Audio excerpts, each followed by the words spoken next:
Welcome, everyone. Welcome to my live reaction to One Piece 1177. Let's jump right into this one. Again, it has been far too long. Okay, here we go. One Piece 1177. This one is titled Furious, and it says, reader request, Robin planting flowers in a bed dug up by moles by Mrs. Fuji. Okay, and we got real cute little self-explanatory cover image this week. Very, very cute with Robin and her little bunny shirt. By the way, I have to give a shout out. The actress who played Robin in the live action, she is so good. She is so good. I'm sad that we didn't actually get more of her in season 2. Obviously, she's going to have a lot of time to shine in season 3, but I feel like what we did get of her in live action season 2 was very, very good. I feel like the accent was down pat. I liked all the little additional scenes. Obviously, I won't go into spoilers in case you haven't watched season 2 yet, but I think they made a certain change with Baroque Works and another villain of a certain arc that I was like, that is cool. I like that they expanded upon that. But anyway, about the cover page, again, there's not much to say. We got Robin playing Mole Mania. They look real cute. You can see she's using her 2 little hands as the planter back there. You got the little tree. You got the little cottage. What does the little headphones say on that mole in the front? No-go? No-go or K-O-go? I can't tell what that says. It's either a K or an N. I'm not really sure. But either way, I want to get into the chapter. Again, it's been 2 weeks, man. I'm hoping that we're not on break again, because I've been hankering for some One Piece manga. All right, here we go. Western Village, Elbaf. Look out, we gotta hurry. The giant pirates are gonna fight. It's gonna get hairy, kid. Inside with you. You're not allowed to watch this. And you can see one of the kids is having a great time watching all the giants take down the dummy reversing giants. That one kid's got sparkles in his eyes like, whoa, Dory and Braga are back. Colin's looking excited too, gripping onto his sword. And you've got all of these saying, come back to us, captains. We got ample strength and regenerating bodies. Come on, enjoy the feeling of liberation, unchained by any concepts of evil, which is obviously a crazy thing to say when you are domi reversing by the most evil being in the entirety of One Piece. But here we go. Just feel this power, Captain Dore, and you can see him slamming right into his shield, going right through it, and actually hitting him right in the hand, too. Look at how you submit to a new master. So much for the pride of the giant pirates. And again, having just watched a Little Garden in the live action and seeing Dory and Broggy struggle in their fight and seeing this now, it works together nicely. I'm a fan. All right, you empty-headed fools. You should be ashamed of yourselves. And you got Harud in there as well with Broggy. Okay. Team Chopper by the lift in the Sun World. Stop this. We're comrades in battle. I can't attack you guys.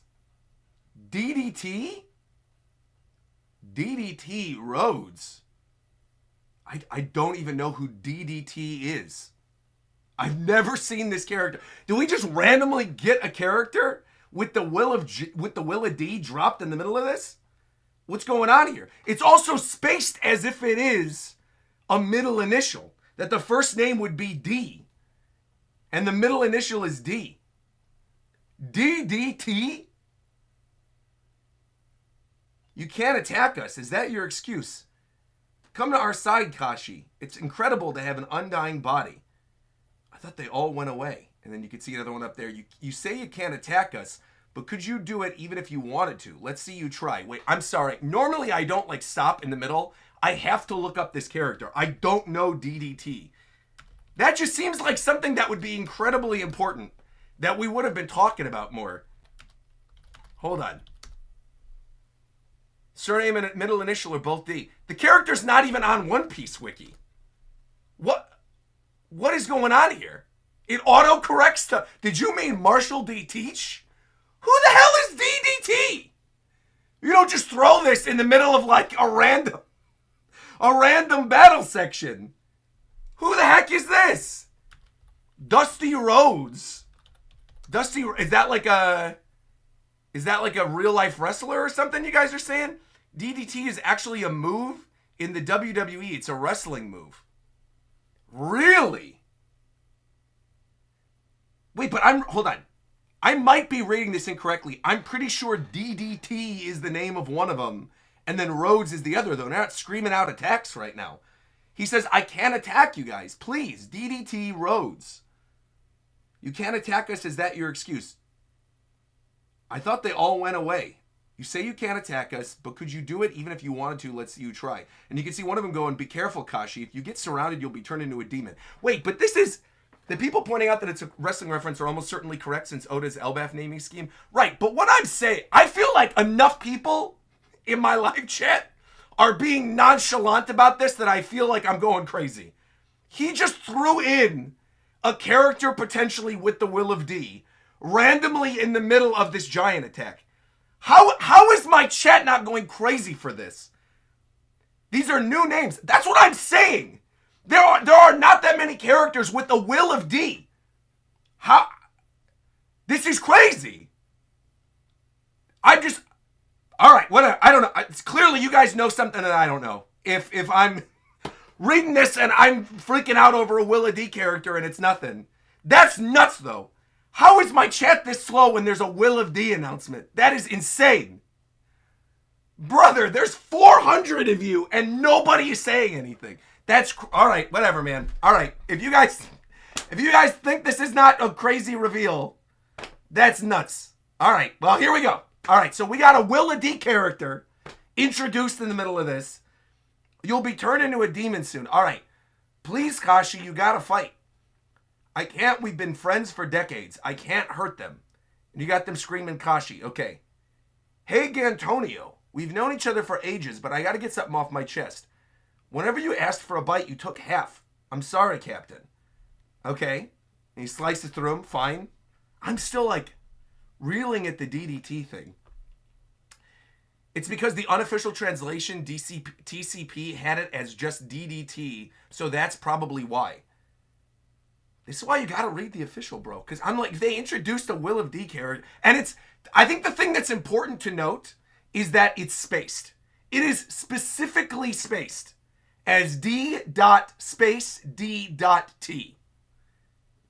So I feel like if it was just DDT, even if it is like a reference to a wrestling move or something, this is wild. He doesn't usually just throw in Will of D characters willy-nilly. There's a couple. There's like a non-canon Will of D character.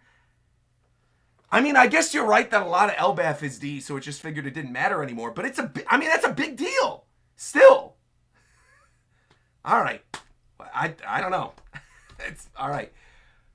Gungnir. Okay, here we go. So we got Haruden attacking one of them. Ikoku Sovereignty. Okay.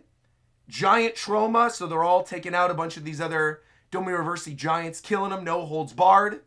Obviously. And that shows why in the other scene, it's like, look, we can't do anything. I'm hesitant to attack. The chat needs to react better. That's I need that react better emote. Everyone tells me to react better. Now suddenly the one time something reaction worthy happens, people are like not saying anything. Crazy, Clax. Crazy. I should have Steven on the podcast. I should ask him because this is, I don't know. That's just, I feel like people should be talking about that more. But anyway, 3-sword style, Red Ogre, Mega Rage. And you can see Zoro slicing through a dude's head, completely obliterating him, but obviously he's going to pop back to normal afterwards. But it makes for a cool shot to see him literally cutting up a head like that. All right, terrifically fatal stuff. But do they seem a little too eager? And you got all the rest of them going, don't worry, you guys won't die from this. And you can see Haruden again, bisecting one of them with the punch. The other one slicing the dude's hand off. The other one slicing through him.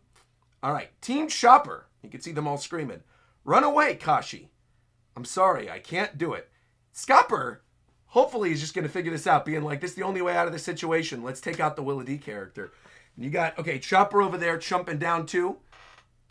What's going on? Rumble Ball? All right. Knock it off, you jerk. And you can see giant Monster Point Chopper punching him in the face.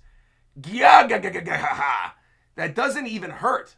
It doesn't even, well, there you go. Got him. Killed him with one punch. That was a fatal blow. What is going on in this chapter, dude? We had a no-name attack from Monster Point Chopper punching one of the giants in the face and killing him instantly. Dude, he popped out of it. What? Chopper's acting like Sanji did with that T-Rex in Little Garden. Saying, I killed it with a kick. You can see him swooping, landing down. Okay. Chopper's like, huh? He's back, but why? By the Owl Library. Well, why? Because you killed him. Anyway.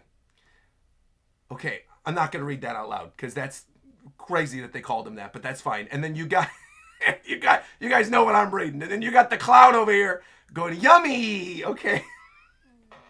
That line of dialogue, you already know what I'm looking at page 9. That line of dialogue is crazy. I am not saying that. I'm not saying that out loud. It's going to get misconstrued and clipped. It's not happening. Absolutely not. I'm not reading it. All right. Curse you fiends. Do you have any idea what kind of hell awaits commoners who defy God? Now, you can see they are really roughing up Killingham then. Okay, so upscales for a lot of these straw hats. This is looking good. Get your hands off me, you filthy fish. When you're just ahead, all you can do is bark. And you can see, again, he's chomping down on it. It looks like they, really messed up Killingham here. The fact that they beheaded him and is just walking around with his head that can't regenerate, having stopped him. Power to Sanji and Zeus and Frankie and Jinbei. It's pretty good. And you can see the other little ball next to Sanji as well. When you're just ahead, all you can do is bark. If we put him in boxes or something, that should keep his parts separate. And Zeus is all just happy, eating the little balls, going, thanks, you guys. Supposedly, there's a way to finish him off. So these are the knights who protect the Holy Land. Okay. I think we got 2 strong Sanji. Luffy's an emperor now. Yeah, I'd like to believe that, but it's sickening to think that Elbaf was brought to its knees by this scum. That's right. Keep overlooking us. Be careful, though. One of them is still unharmed. Right, so really we have Gunko left. Again, we're flying through this. I said this during my previous reaction, but I feel like there's a lot of stuff here that I'm just very surprised. There's fire burning all over Elbaf. Sure is. So I want you to keep dropping rain on it. Will do. Okay? Do ga ga ga ga ga ga. Ya ya ya ya ya ya ya. Kuri di di di di di di di. And Loki is just, you can see these giant sleep tids getting obliterated in the background as Luffy is saying, Nami, Sanji, Frankie, Jinbei. Oh, and I guess they're all seeing it for the first time. That's right. It's enormous. It looks like a Neptunian. But if it's with you, then does that mean that's Loki? What, are you guys buds? Man, that's cool. Right? He's so huge, it's ridiculous. And you got Nami screaming, are you guys all idiots? Even Loki is hurt by this. Loki's like, what are you doing? There you go, making friends with the weirdos again. Yes, it's nice that he's taking out the monsters, but the flames he's spitting are making the problem worse. Don't you get it? Loki actually looks hurt by this. I actually feel bad for him. He's got the sweat drop, and he's looking like, what the heck, Nami? Maybe Loki will join the crew. I don't know if Nami's able to stop Loki. If you help the enemy burn down Elbaf, what was the point of it all, huh? Get a clue. And she's pointing at him. Okay. What is this little panel? I got yelled at because of you, Loki. I love this.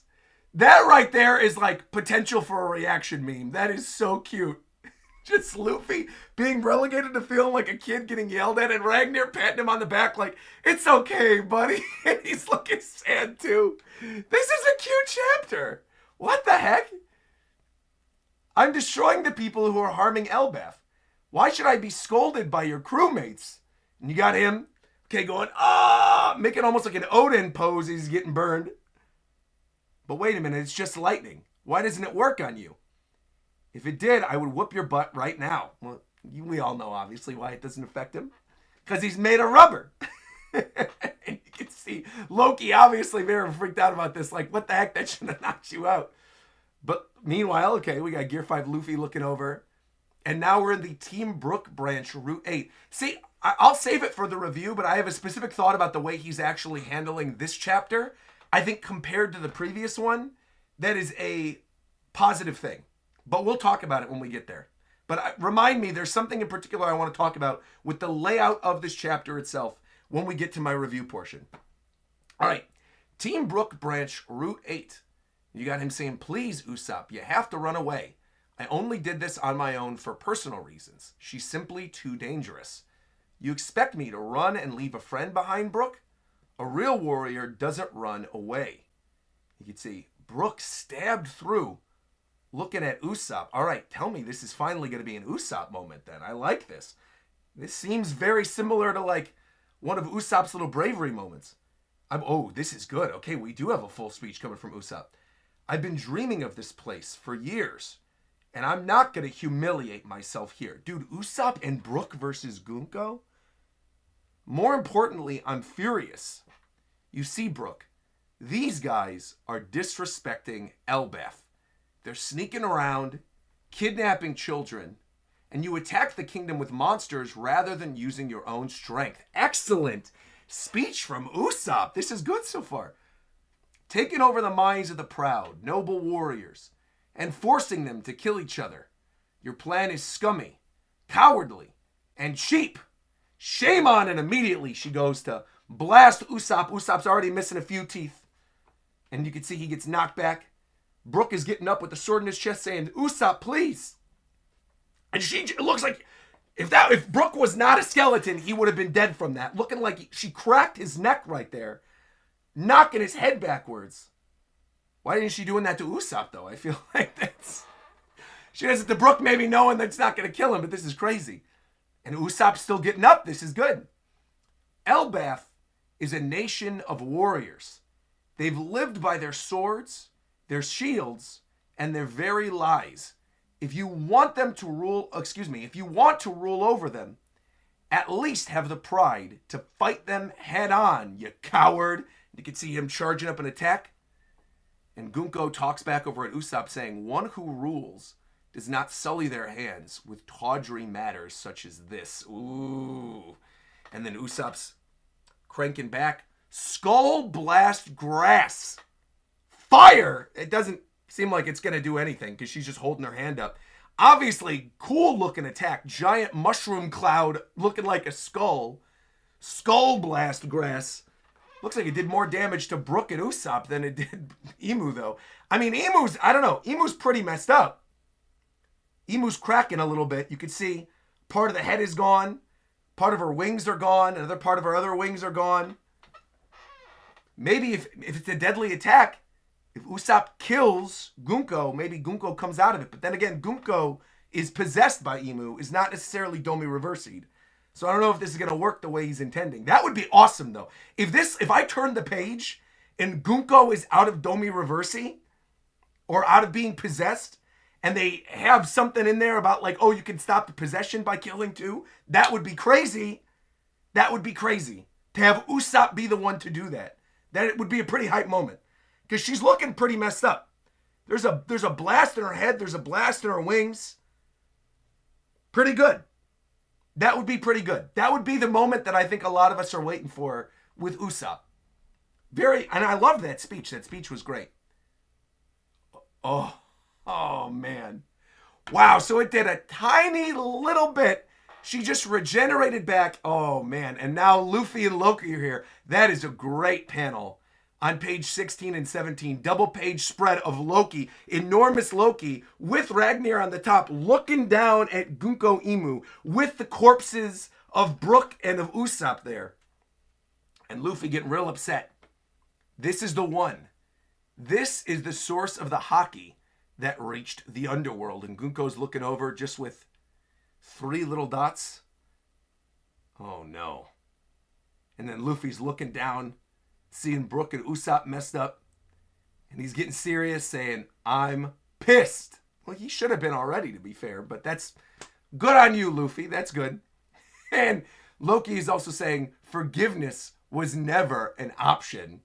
As Gunko Emu says, thou canst obey or die. Nika, Nidhogg, this battle will divide the world. To be continued, One Piece Manga Chapter 1177. All right, that's it. And there's no break next week. Happy to see that. I want to jump right into my review for this right away, okay? First things first that I want to talk about in this review, so I don't forget about it, because I said I wanted to mention this earlier.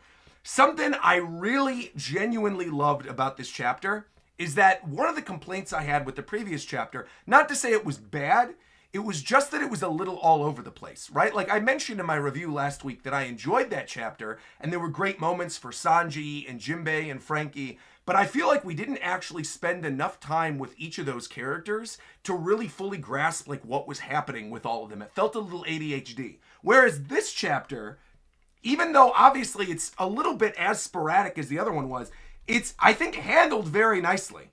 Like, I think every little moment, like the time that we're spending with Chopper when he's fighting DDT and Rhodes, this little moment here that we're spending with like the fallout from the Killingham attack in the previous chapter, showing how they're stopping Killingham, which I also thought was a pretty cool reveal, that like Killingham is just going to be separated and put into boxes, and that's how they're going to stop him. All this stuff over here too, I think, that we got like the little memes with Nami, and Nami yelling at Luffy and Loki and Ragnar, and getting that little like classic One Piece moment of childlike Luffy feeling like he's getting scolded from Nami. I feel like the humor was done in a good way this chapter. I feel like some of the humor was all over the place for the past few. I feel like this one was good. He infused it where he needed to infuse it.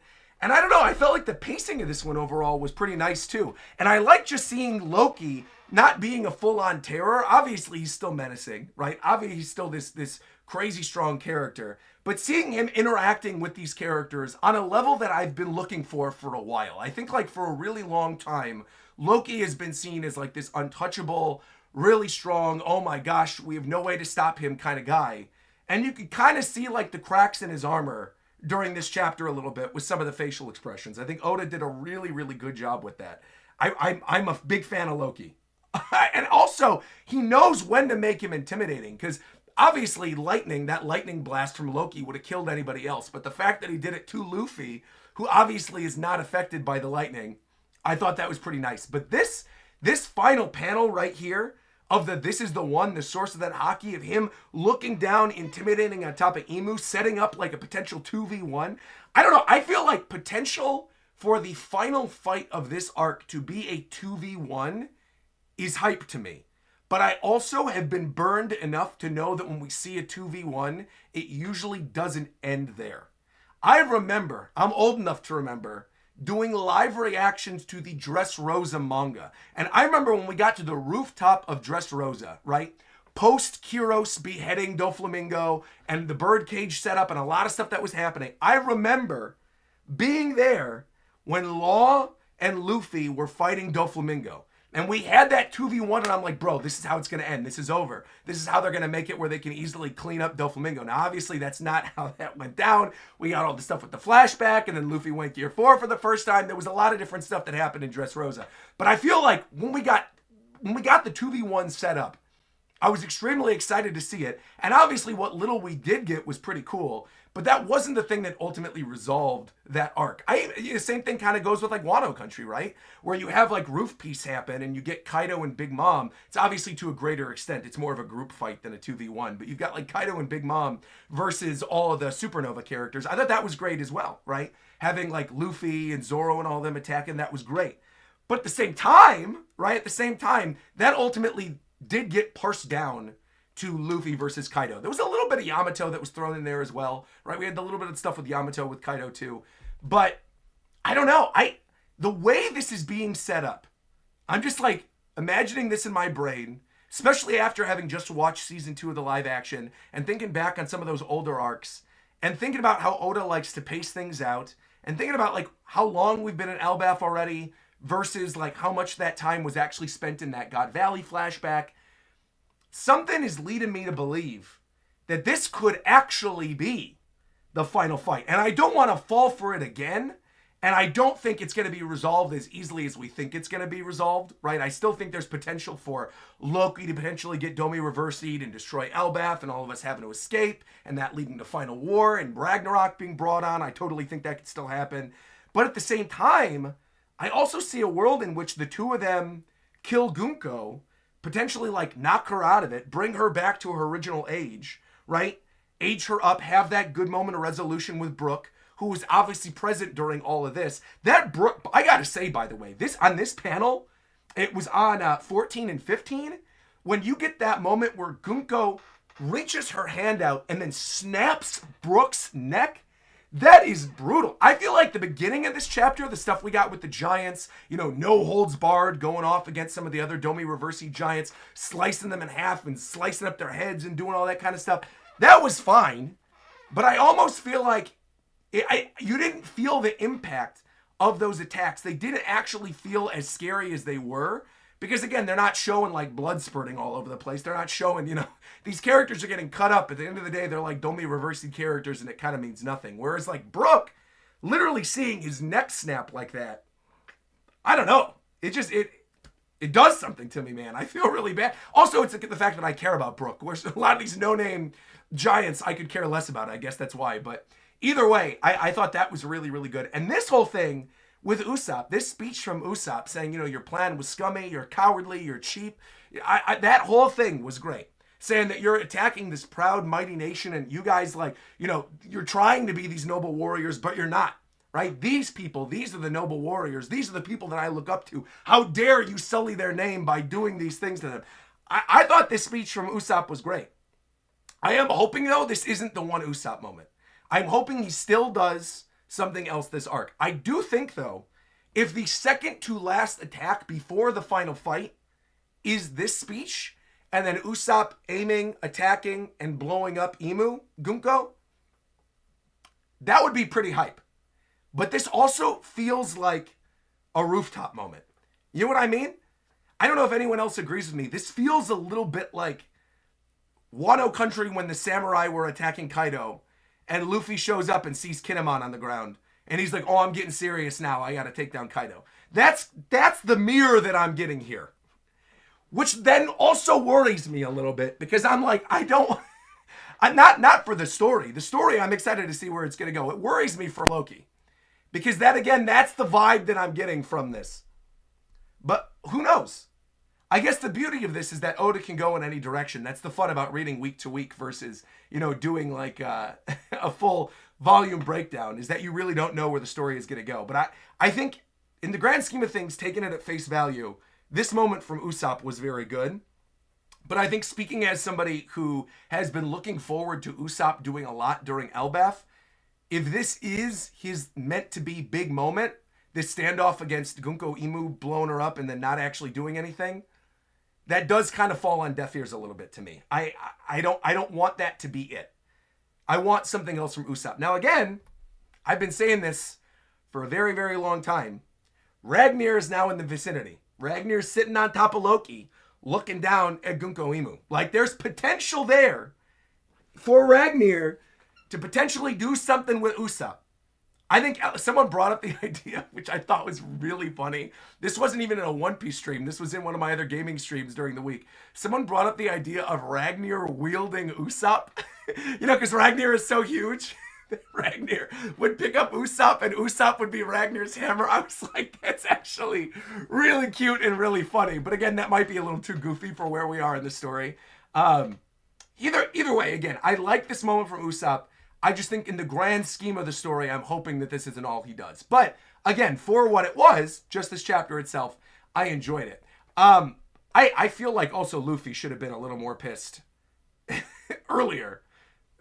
He shouldn't have just waited until Brook and Usopp were near death to be like, oh yeah, now I'm actually pissed. I got to get serious. It's like, bro, I feel like he was serious for half of this. Obviously, for the little bit once Loki fully transformed, maybe not. But then again, they were listening to the flashback story, so who knows.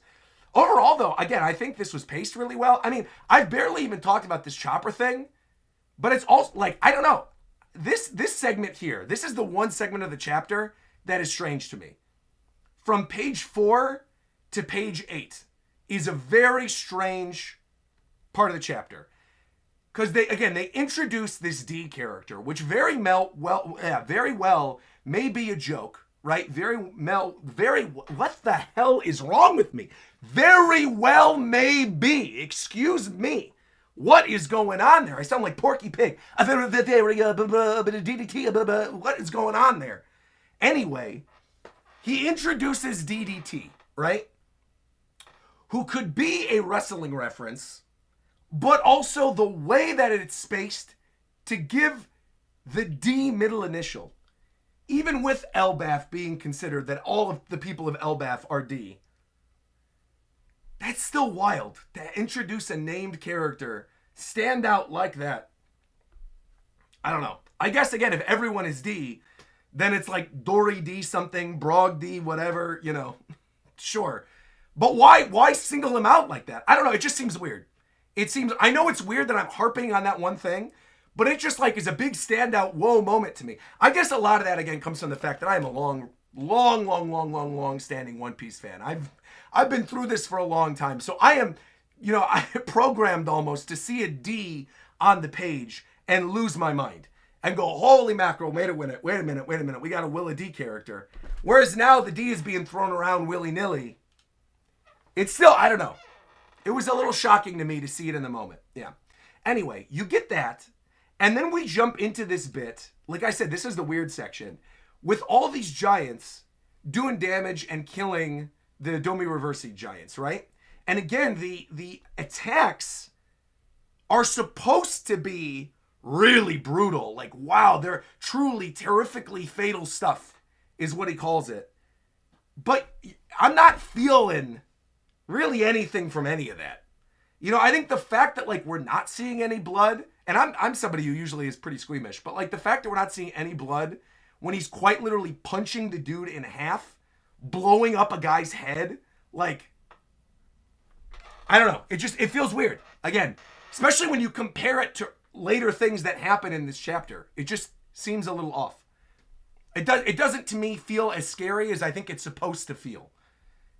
But anyway, you get from that moment, and then you jump back to Team Chopper, and you've got Scopper with Chopper. Chopper bites down on the rumble ball, says, knock it off, you jerk, and then literally kills him with one punch.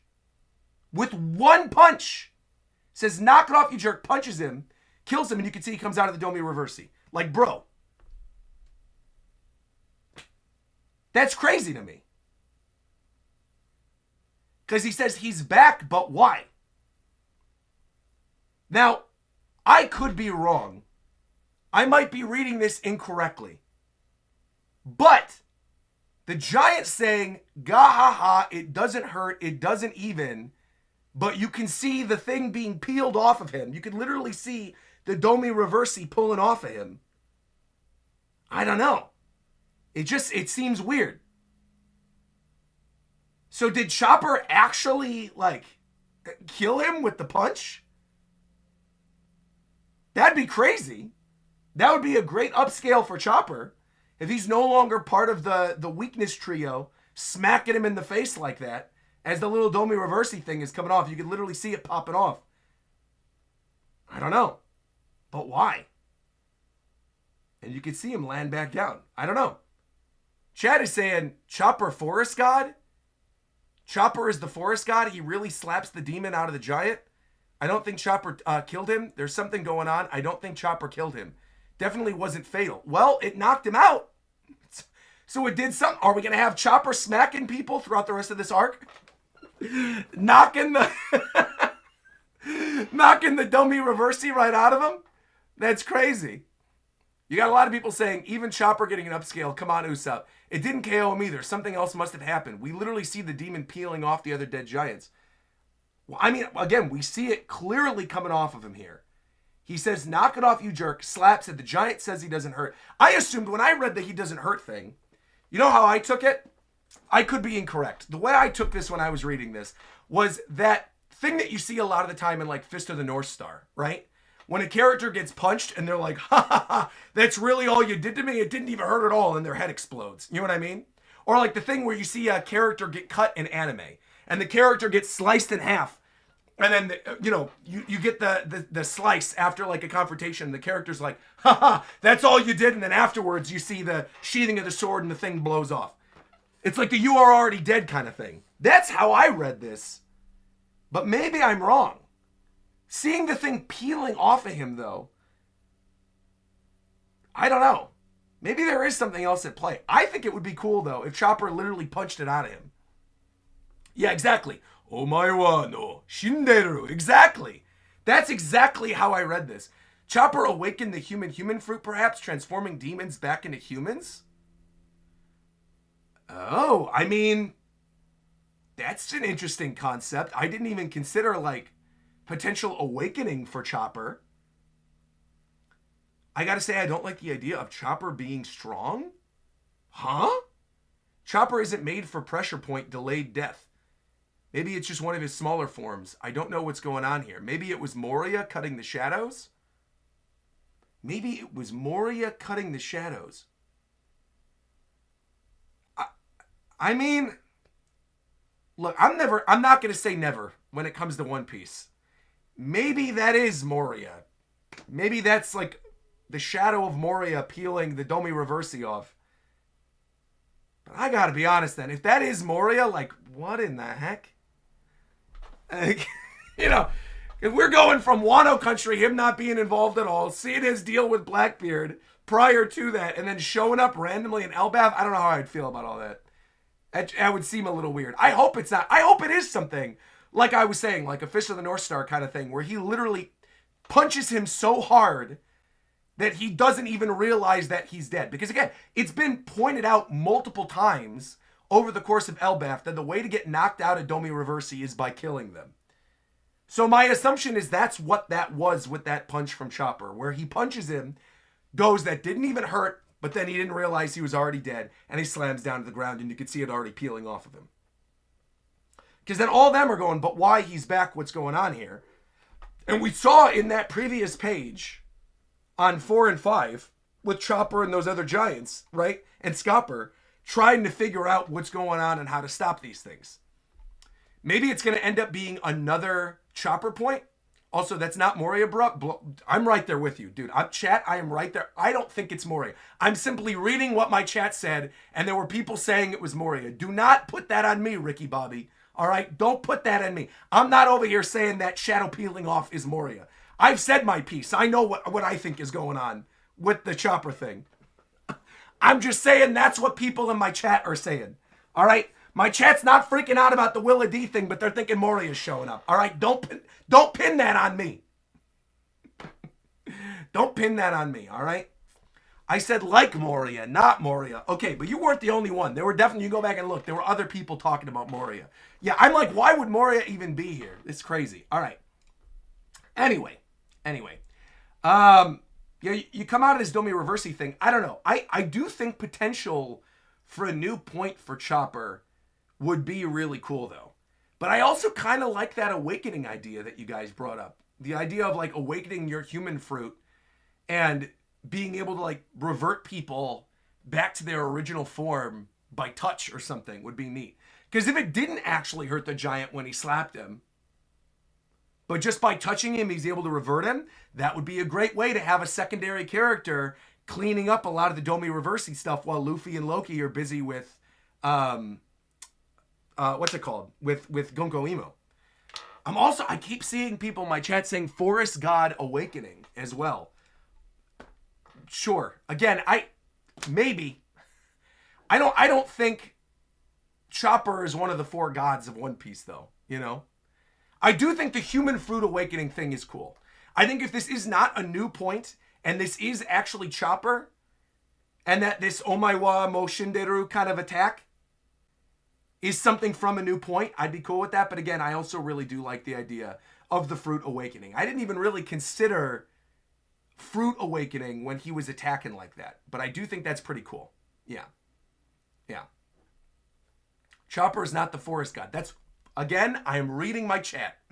People are yelling at me. I'm reading my chat, people. I'm just reading what you guys are saying.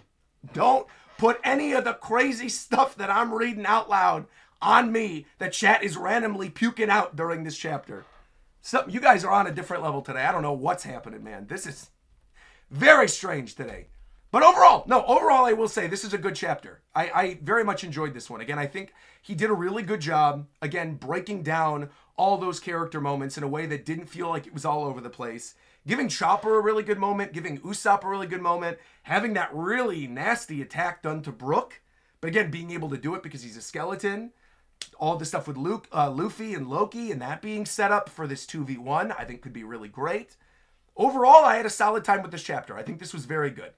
I think this is a very good chapter. Yeah. I don't know if I'd say it's like one of the best, but I think it's an excellent setup chapter. Like, again, I think anytime Usopp goes off on one of his speeches means we're, like, getting up to something really good. That's kind of how I feel. So, yeah. Overall, those are my thoughts on 1177. Now you know what time it is. It is time to look at what James did for the thumbnail. So let's get right into this. And this, oh, good. He went with Usopp. Oh, good. Oh, I love this. He's got Usopp with the star. Ooh. Oh, I love the colorization with this one too. The green and the red. The anime lines, the fire in the background, that looks nice. Usopp with his missing teeth as well. Oh, I really, really like this. This is what I like to see with the thumbnail.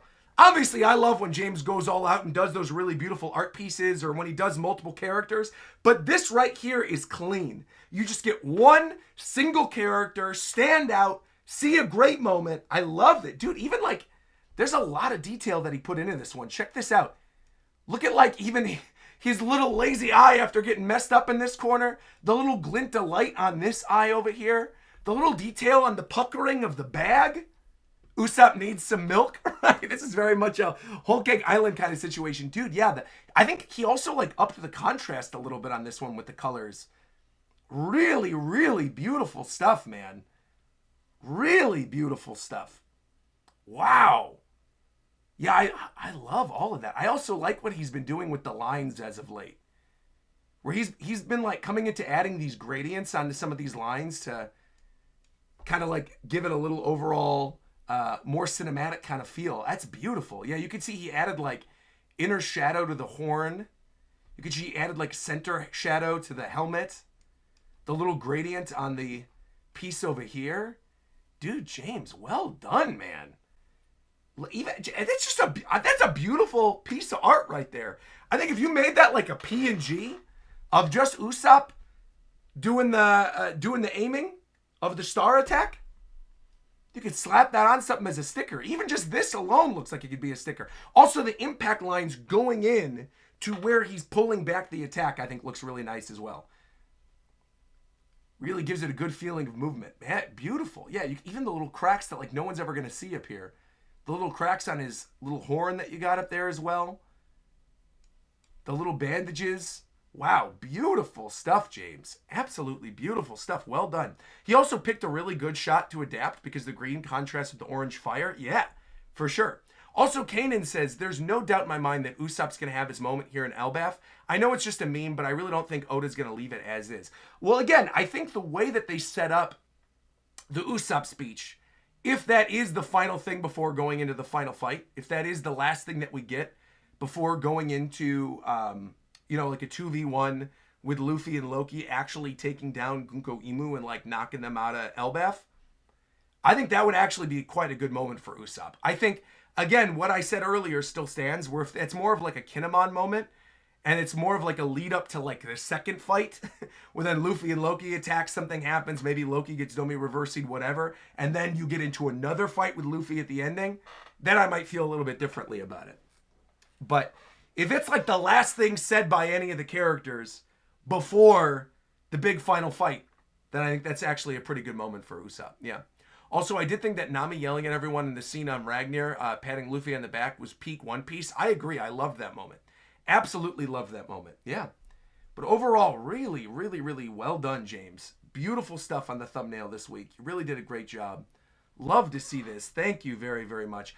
Let's get into some super chats, man.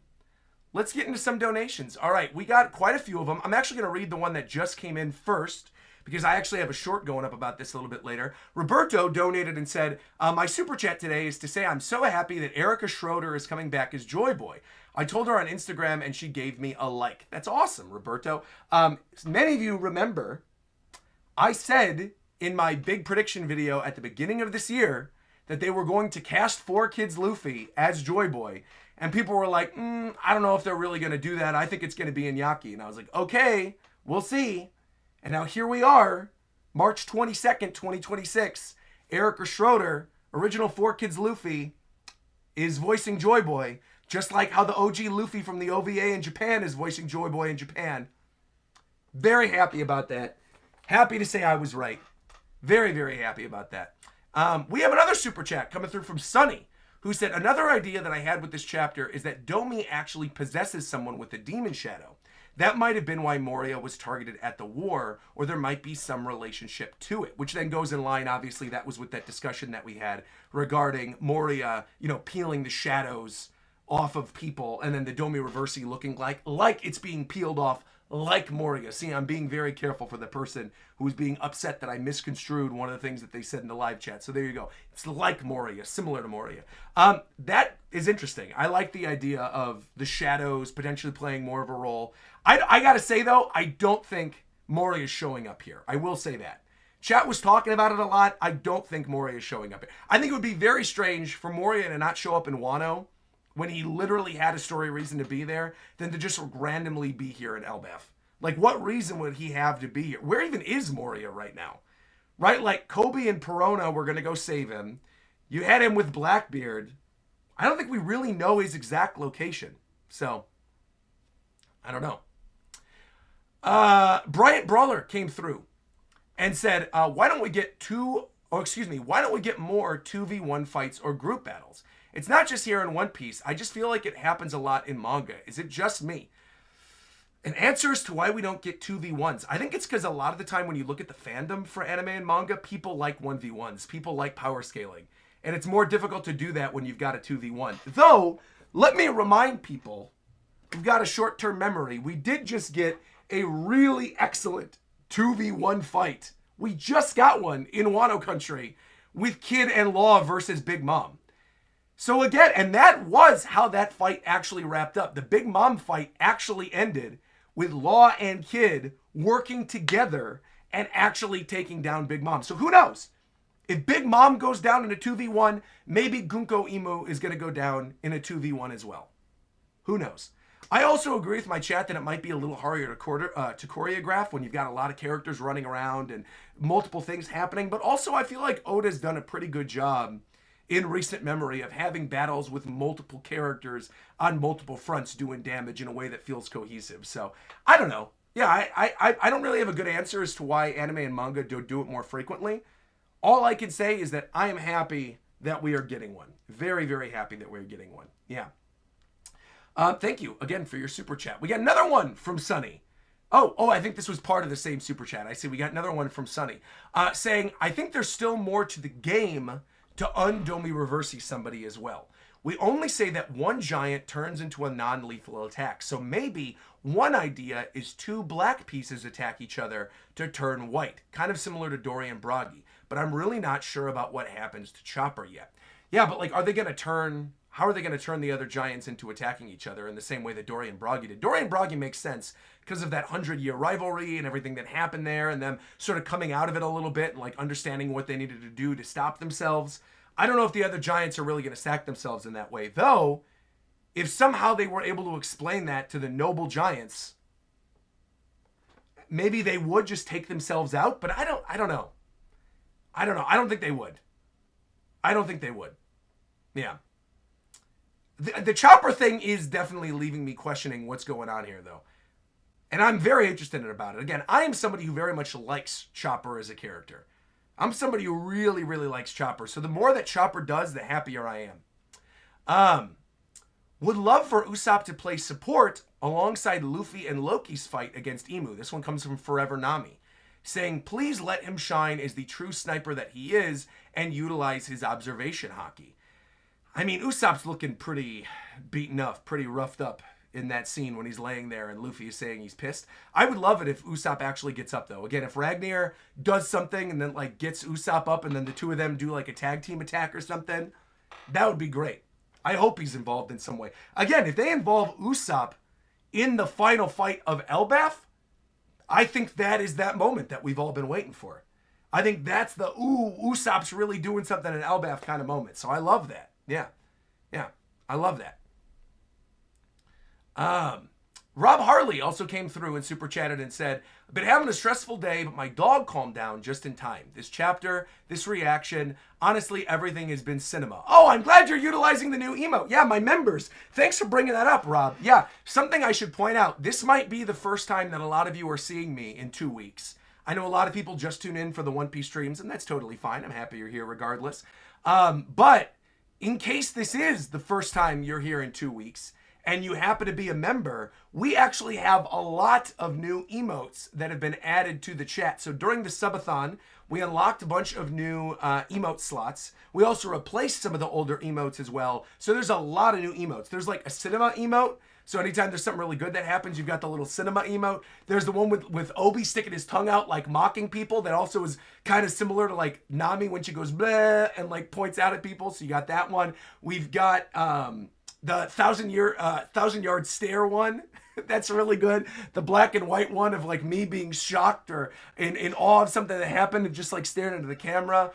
There's the new cheers emote that I'm going to actually do a new version of the sip emote as well that I used to do, where it was like, I'm going to do a new version of that with a little cheers. But in the meantime, we also have a cheers emote. The pain emote came back, which was originally only on Twitch. It wasn't here for a while, even though I used it as Roger Rambles. We added the good morning Obi emote that everybody uses in my Discord server, if you're familiar with my Discord. So there's a bunch of emote. We brought back Arise, which has been gone for a while, which is pretty cool. So, yeah. Bryant Brawler also said, sorry, Roger, I will react better in reference to what I was saying in the chat earlier. The Luffy Ragnar panel is quite hilarious. And that last Loki panel is absolutely fire with him looking down on Gunko. Yeah, no, I enjoyed it a lot. I thought it was a really good chapter. Yeah, really good chapter. And thank you again to the members that came through. Nobody came through as a member during the stream, but a lot of people came through as a member prior to the stream starting. We had 5 more people. Solve San, Park Wem, David Ramirez, Waffles, and F. Effie. Thank you very much for coming through with the membership program. Greatly appreciate that. Nakama. Thank you very much. Hollow Avarice also came through with a super chat here, saying Chopper's attack is the first time we see the demon power leaving body. Every other attack this chapter shows the giants being destroyed, but not the Domi power leaving them. So I agree, I do think there's more to it. Interesting. Interesting. Every other attack this chapter shows giants being destroyed, but not the Domi power leaving them. I do think there's more. Yeah, again, I don't know what exactly it could be, though. I think we're going around in circles. I've been repeating myself a lot with what I think this Chopper thing could be. But that is interesting that you note that this is the first time that we see the demon power leaving the body. Yeah. Huh. Also, I'm seeing Daniel saying, I can't believe Roger hyperfixated on a random joke character instead of the implications of what Chopper just did. Come on, man. Am I going crazy? I have been talking about the Chopper panel a lot. There's like 15 minutes of this chapter reaction dedicated to talking about what the Chopper thing could be. I mean, there's only so many things you can speculate on. I feel like we've brought up a lot of things. I don't, what else do you want me to talk about related to Chopper? Is there something that chat wants me to talk about that I missed related to Chopper that is so important? I feel like we talked about everything. We talked about the potential for awakening. We talked about the potential for like some type of new point. We talked about the potential for like a Fist of the North Star type attack. Maybe infusion of hockey. That would be a huge thing, right? You know, because we've seen that the characters, when you infuse the hockey, I don't think Chopper's got Conqueror's hockey. That would be crazy. But I feel like we mentioned a lot of the things. It's a mural-related theory. Okay, well, please fill me in. I'm going to let the chat fill me in then. Because seeing a lot of people complaining about Chopper, I don't know what else I could say regarding this. There must be something that someone brought up in like their reviews during the spoilers or something that's related to Chopper that I'm missing. So by all means, please tell me whatever it is that I'm missing related to the mural. People are bringing up the second world on the mural. Okay, let's look up the mural. Let's look up the mural. Here we go. Let's go look over at the mural. One Piece mural. People insist that Chopper is the forest god in the middle of the mural. What? Hold on. Okay. So here's the colorized version of the mural. What am I looking at here that's supposed to be Chopper? I mean, here, I'll pull this up because this is not technically a manga panel, so I could show this without worrying about copyright. So here's this reanimated version of the mural, right? We have the tree in the middle. We've got the Arc Maxim. We've got Nidhogg. We've got Emmet. We've got another one of the giants. We've got the samurai. We've got Shirahoshi. We've got the minx. We've got Nika. Please look at the text. You need that. All right. I will go to the chapter. All right, you got it. Here we go. I'll go to the chapter. I'll look at the text. Here we go. Here we go. One Piece mural chapter. What's the exact chapter again? I'll pull it up over on Viz. It's 1138, I believe. But yeah, it is 1138. Okay. Here we go. Here we go, you guys. Pulling this back up. Viz. Here we go. Oh, wrong thing. Hold on. Sorry, everybody. 1138.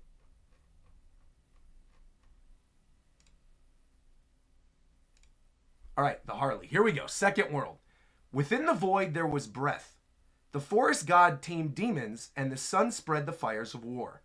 Those of the half moon dreamed. Those of the moon dreamed.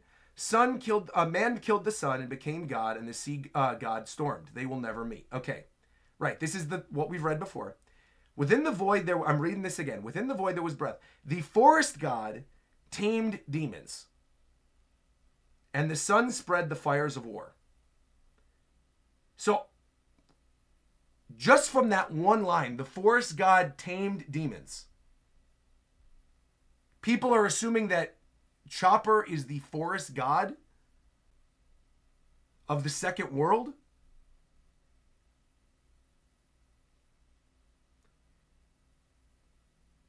I mean, correct me if I'm wrong, if I'm reading this incorrectly, right? But in order for Chopper to be the forest god, right? That would assume that there was a previous animal that held the human fruit years ago that was also seen as a forest god.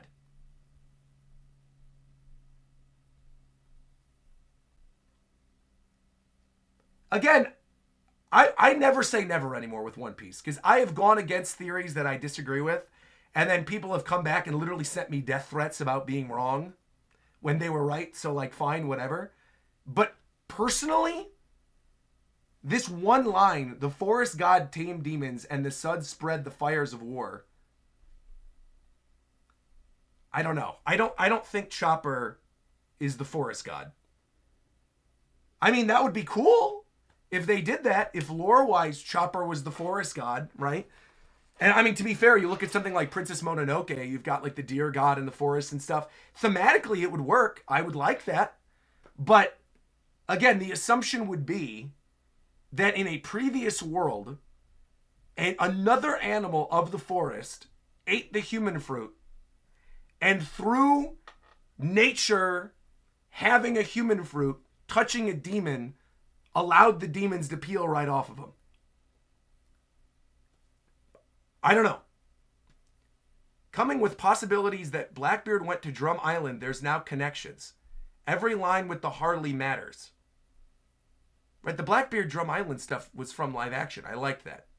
I gotta be honest, man. I don't buy all this. I don't buy this. That was a lot of hype in the live chat throughout the course of the stream to get me to read this for this. It's one lot. Again, not to say it's a bad theory. It's just whatever. It's a cool idea. But I don't think there's enough there to really go off of. No, I know Blackbeard did. I know. He did visit Drum in the manga, but I don't think it was to get the human fruit. I mean, maybe. I don't know.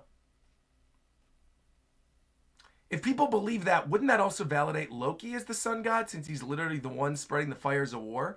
Well, again, we see Nidhogg here. And we know that the people of Elbaf believe different things regarding the sun god. And that he thought that he had the sun god fruit, but now has come in contact with Nika. And you literally have Emu in this chapter calling out Nika and Nidhogg by name. So, the theory that he was actually the forest god existed long before this chapter. Yeah, again, it makes sense because of the reindeer overall vibes, like the Mononoke of it all. But yeah, I don't know. I don't necessarily buy it. But, I mean, again, that'd be cool. That'd be cool. I like that. I just don't necessarily think it was worth yelling at me over in chat, but it is what it is. All right. Well, with that said, we've been going for like an hour, and I did think this is a pretty solid chapter. So once again, I want to give a shout out to everybody who came through during the chapter today. Greatly appreciate this. We'll obviously be back next week. We'll be back next week with another chapter of One Piece. There's no break, which is awesome. So thank you all for being here. Greatly appreciate it. And what else do we have cooking up this week? What else? We have a cool episode of Touch Base coming up middle of this week. That's actually a cool sponsored episode of Touch Base, which is really neat. So I got that coming up. I've got a couple shorts coming up, which will be cool. So, yeah. All right. Well, everybody, thank you all so much for joining me today. Like, comment, subscribe, and until next time, I'll talk to you guys later. Nakama! Take care, everybody.